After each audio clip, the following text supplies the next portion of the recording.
खुलुमबाय। गोजोन फुंबिलिनि गासैबो बड'लेण्ड बुब्लिनि अनसायगिरिफोरखौ बरायग्रोबाय।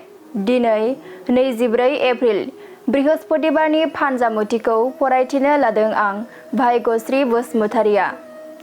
फानजामुथिनि गिबियाव दं मेष राशि। समाजनि मोजां हाबा मावनो गोसो जागोन। नोंथाङा खामानियाव नांथाबनानै थानो नाजागोन।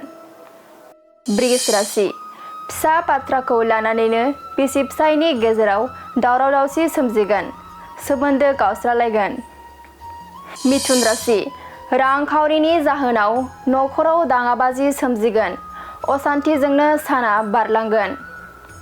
कर्कट राशि। देहायाव बेराम आजार सोमजिनो हागौ। सांग्रां जानानै थानाया गाहाम। सिंह राशि। आंगोनि मददाव गेदेर हाबा मावनो थुलुंगा मोनगोन। गोसोआव गोहो मोनगोन। कन्या राशि। जेखि हाबा मावा मानो जाफुंनाय नङा। जेननायजोंनो गोसोआव गाबखांनाय फैगोन। तुला राशि।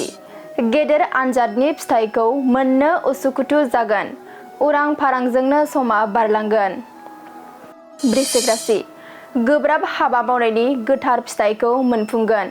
रंजा बाजानि सान जागोन। धनु राशि। गावनि अहंकारनि जाउनावनो रांखावरि खहा जानो हागौ। गोसोखौ हमथानानै सोलिनांगोन। मकर राशि। गोब्राब हाबा मावनायनि गेजेरजों जाफुंसारनो हागोन। नखराव रंजाखांनाय फैगोन। कुम्भ राशि। नखराव धोन जोबस्रांलांनो हागौ। नोंथांनि गथ'आ गाज्रि लामाजों आगान सुरलांगोन। मीन राशि।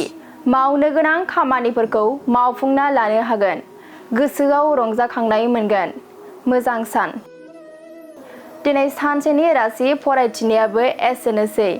आसा खालामो नोंथांनि दिनैनि साना मोजाङै मोजां थांगोन बेखौ बड'लेण्ड बुब्लि नखरनिफ्राय मिजिंथिबाय। गोजोन्थों।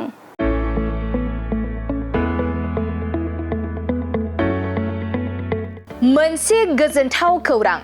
बर' सावथुन नायनो मोजां मोनग्रा रायजो राजाफोरनि थाखाय मोनसे गोजोनथाव खौरां। खम बेसेननि गेजेरजोंनो नोंथाङा नायनो हागोन बर'नि गासै गोजाम गोदान सावथुनफोरखौ।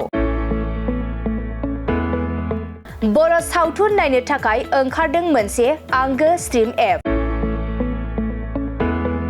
बे आंगो स्ट्रिम एपखौ नोंथाङा नोंथांनि मबाइलाव डाउनल'ड खालामनानै खम बेसेनावनो बर'नि गोजाम गोदान गासै सावथुनफोरखौनो नायनो हागोन। लोगोसे फैबाय थानाय समावबो बड' वेब सिरिज, डकुमेन्ट्रिज बायदिफोरखौबो नोंथाङा बे आंगो स्ट्रिम एपनि गेजेरजोंनो नुनो मोनगोन। बेनि अनगायैबो बर' सावथुननि दिहुनगिरिफोराबो बे आंगो स्ट्रिम एपआव गाव गावनि सावथुनखौ आपल'ड होनो थाखाय खौरां लाहरनो हागोन। आरो जाय बिथांमोननि सावथुनफोरा इउटुबाव पाब्लिश जायाखै बिथांमोनाबो बे एपआव आपल'ड होनो थाखाय खौरां लाहरनो हागोन।